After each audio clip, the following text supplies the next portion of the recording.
নমস্কার, আমি মিলন স্যার পাল একাডেমি সেন্টারে তোমাদের সকলকে জানাই স্বাগত। আজকে ক্লাস 8 এর অঙ্ক বইয়ের যদি তোমরা কোষে দেখি 4.2 এই যে অধ্যায়, এই অধ্যায়টি অথবা তোমাদের বইয়ের পেজ নাম্বার 49 49 নাম্বার পেজ বার করো, তাহলে সেই 49 নাম্বার পেজে তোমাদের 4 দাগের যে অঙ্কগুলি আছে এই অঙ্কগুলি নিয়ে আজকের এই ক্লাসটিতে আমি বিস্তারিত আলোচনা করব।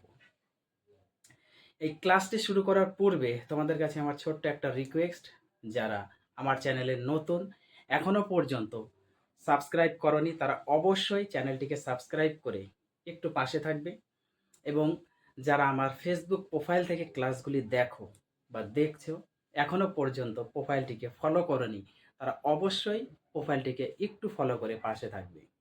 তাহলে চলো আর সময় নষ্ট করব না, আমরা সরাসরি চলে আসবো এবার প্রথম 4 দাগের 1 নাম্বার অঙ্কটি কিভাবে করতে হবে এই নিয়ে আমরা একটু আলোচনা করি, এবং তোমরা ক্লাসটি প্রথম থেকে শুরু করে লাস্ট পর্যন্ত একটু মনোযোগ সহকারে দেখবে। দেখো, 4 দাগের অঙ্কগুলি অ্যাকচুয়ালি যা করতে বলেছে সেটা হচ্ছে ভাগ করতে বলেছে, বলেছে যে ভাগ করি। ওকে, আজকে তোমরা ভাগ শিখবে। দেখো, m square plus 4m minus 21কে m মাইনাস 3 দিয়ে ভাগ করতে হবে। কিভাবে ভাগ করতে হয় এই প্রসেসগুলো আজকে একটু শিখে রাখো। একটা অঙ্ক যদি বুঝতে পারো পরবর্তী অঙ্কগুলো তোমরা নিজেরাই করতে পারবে। ওকে, সো একদম প্রথম থেকে শুরু করে লাস্ট পর্যন্ত এইদিকে ওইদিকে আর মনোযোগ নয়। ওকে, এবার তাহলে ফলো করো। দেখো, আমাদের ভাগ করতে বলেছে এই পদটাকে m মাইনাস 3 দিয়ে, তার মানে m মাইনাস 3টা আমরা রাখবো বাইরে আর বাকিটা রাখবো আমরা ভিতরে, m square plus 4m minus 21, তাই তো? কারণ এতকে এত দিয়ে যদি ভাগ করতে বলে তার মানে এই পদটা ভিতরে থাকবে আর এই পদটা থাকবে বাইরে। এতটুকু তোমরা করে নিয়েছি, এখন কি করতে হবে? এখন সর্বপ্রথম তোমাদের একটাই কাজ, কি কাজ? এখানে প্রথমে যে সংখ্যাটা থাকবে সেই সংখ্যাটা শুধু মিলানো। কি বললাম? এখানে প্রথমে যে সংখ্যাটা থাকবে সেই সংখ্যাটা শুধু মিলাতে হবে। তার মানে এম স্কোয়ারটাকে আমরা মিলাবো। এখন এই সংখ্যার সাথে যেহেতু এইটা দ্বারা আমরা ভাগ করছি, তার মানে এই পদের সাথে কত গুণ করলে, কত গুণ করলে প্রথমে এই এম স্কোয়ারটা আসে। ওকে, বোঝা গেল? কি বললাম? এখানে যে এম স্কোয়ার আছে, সর্বপ্রথম এই এম স্কোয়ারটাকে আমরা মিলাবো, তারপরে কি হলো না হলো আর আমরা দেখতে যাব না। ওকে, অটোমেটিক মিলে যাবে। তাহলে এম স্কোয়ার মিলাতে গেলে এই পদের সাথে অবশ্যই কি করতে হবে? আমাদের এম দ্বারা গুণ করতে হবে, কারণ এখানে একটা এম তো আছেই, এম তো একটা আছেই। তার মানে এম এর সাথে যদি এম গুণ করি তাহলে আমাদের এই এম স্কোয়ারটা মিলে যাবে। ওকে, যদি এখানে 3 থাকতো, যদি এখানে পাওয়ার 3 থাকতো তখন কি হতো? এখানে একটা এম ছিল, তার মানে আমাদের এখানে এম এর পাওয়ার 2টা নিতে হতো। ওকে, তার মানে আমরা এখানে এম এর পাওয়ার কি করব? এম নিব। এম এর পাওয়ার বলতে এখানে শুধু এম নিব, এম নিব। এবার এম বার দিয়েছি, এটা হচ্ছে বার দেওয়া, তার মানে এই এম দিয়ে এই টোটাল পদটাকে গুণ করতে হবে। এই টোটাল পদটাকে যে বারটা দিব সেই বারটা দিয়ে গুণ করো। দেখো, আমরা এম স্কয়ার মিলাচ্ছি, তার মানে এই এম দিয়ে এই এম গুণ করলে এম স্কয়ার হয়ে গেল। এবার এই পদ যেহেতু এই এম এর সাথে গুণ হয়েছে, তার মানে আবার এই এম দিয়ে এই পদ তো বাকি আছে, এটা তো গুণ করতে হবে। তার মানে এখানে মাইনাস তো থাকবেই, মাইনাস 3 আর এম গুণ করলে 3m, তাহলে মাইনাস এখানে 3m। ক্লিয়ার? এতটুকু পুরা বুঝতে পেরেছো? তারপর একটা দাগ দিবা, তোমরা সুন্দরভাবে একটা দাগ দিবা। দাগ দেওয়ার পরে এবার চিহ্ন পরিবর্তন করবা। কিভাবে চিহ্ন? এম স্কয়ার এটাও প্লাসের এটাও প্লাসের, কাটাকুটি তো যাচ্ছে না, তার মানে চিহ্ন পরিবর্তন করতে হবে, যা থাকবে তার বিপরীত চিহ্ন। তাহলে এখানে আমাদের একটা মাইনাস নিতে হবে, একটু অন্য কালে নেই। হ্যাঁ, তাহলে আমাদের এখানে একটা মাইনাস নিতে হবে, কাটাকুটির জন্য এটা মাইনাস নিতে হবে, কিন্তু কাটবো না আমরা। ওকে, কাটার দরকার নেই বা কেটে দিলেও কোনো ক্ষতি নেই।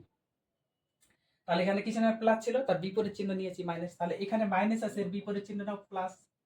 আর তো পদ আমরা লিখিনি, লিখিনি তো, তাহলে আর তো পদের কোনো চিহ্ন পরিবর্তন হবেই না, নাই তো পরিবর্তন হবে কি করে? তাহলে এই দুটা কেটে গেল। ওকে, এই দুটোর আর কোনো কাজ নেই।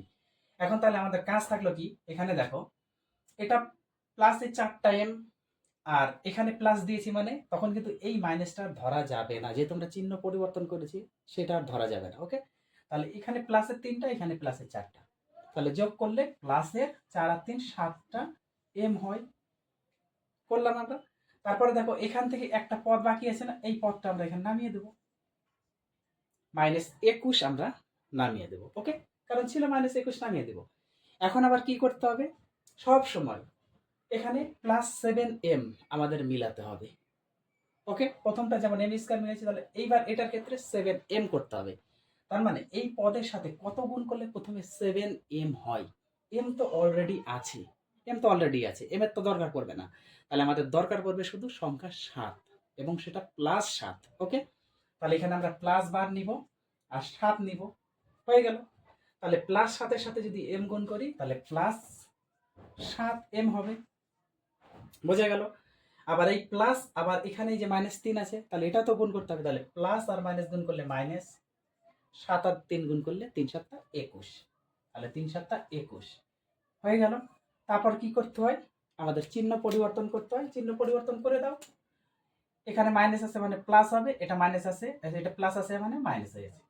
ওকে, দেখো মাইনাস ছিল মানে প্লাস নিতে হবে বিপরীত চিহ্ন, আর এটা প্লাস আছে মানে মাইনাস নিতে হবে। তাহলে এইভাবে এটা কেটে দিলেও হবে, হ্যাঁ এইভাবে এগুলো কেটে দিলেও হবে, না দিলেও হবে। তাহলে এইটা হচ্ছে আমাদের নির্ণীয় ভাগফল, বোঝা গেল। এইবার বলো তোমরা কারা বোঝনি, এই ভাগফলটা কারা বোঝনি? যারা শুরু থেকে তোমরা ক্লাস 7-6-এ যারা চিহ্নের গুণগুলা শিখেছ, যারা গুণ ভালোভাবে শিখেছ, যারা যোগ বিয়োগ শিখেছ, তাদের পক্ষে এই অঙ্কগুলা একদম জল ভাত। ওকে, এই ভাগ পদ্ধতি তেমন কোনো কঠিন না। আর যারা চিহ্নের গুণই শেখনি, যারা যোগ বিয়োগই শেখনি, যোগ বিয়োগ বলতে এই ধরনের ABCDEFG, এই যে আলফাবেটের যে যোগ বিয়োগ, এগুলোর কথা আমি বলছি, আমি সংখ্যারগুলো বলিনি। যারা শেখনি, যারা গুণ শেখনি, তারা পারবে কিভাবে? কারণ তোমরা তো প্রথমেই ঢিলামো দিছো, জানোই না, তাহলে শিখবা কিভাবে? আর যারা শিখেছো তাদের কাছে এটা কোনো কঠিন না। ওকে, যাই হোক, এইবার আসি আমরা 2 নাম্বারে। দেখো কি বলেছে, 6টা c square minus 7c plus 2কে আমাদের ভাগ করতে হবে 3c মাইনাস 2 দ্বারা। ওকে, সেম ভাবে আমাদের যেটা ভাগ করতে হবে সেটা কি করব, ভিতরে রাখবো, সেটা রাখবো ভিতরে। রাখো 6c স্কয়ার মাইনাস 7টা c প্লাস 2, এটাকে রাখবো ভিতরে, আর যা দিয়ে ভাগ করতে বলেছে সেটাকে রাখবো আমরা বাইরে, 3c মাইনাস 2। ক্লিয়ার? তারপরে কি কাজ বলো এবার তোমরা নিজেরাই। তারপরে কাজ হচ্ছে আমাদের সর্বপ্রথম এখানে এই সংখ্যাটাকে মিলাবো, 6c স্কয়ার। তার মানে এই পদের সাথে কত গুণ করলে 6c স্কয়ার হবে। তার মানে এখানে 3 আছে, 3-এর সাথে অবশ্যই সংখ্যা আমাদের 2 নিতে হবে, তবে 6 পাবো, 6-এর কাজ হয়ে গেল। এবার c এর পাওয়ার 2টা করতে হবে, এখানে অলরেডি একটা আছে, তার মানে আরেকটা যদি আমরা c দিই তাহলে আমাদের এটা মিলে যাবে। আদার্স কি মিললো না মিললো ওটা আমার দেখার দরকার নেই। ওকে, তার মানে 2c দিয়ে এই পদটাকে এবার গুণ করো, তাহলে এটা গুণ করলে প্রথমে 2 আর 3 গুণ করলে 6, c গুণ করলে c এর পাওয়ার 2টা বসে গেল। এবার এই -2 দিয়ে আবার 2c গুণ করো, তাহলে মাইনাস থাকবে, 2 দুগুণা 4, তার সাথে একটা c থাকবে, হয়ে গেল।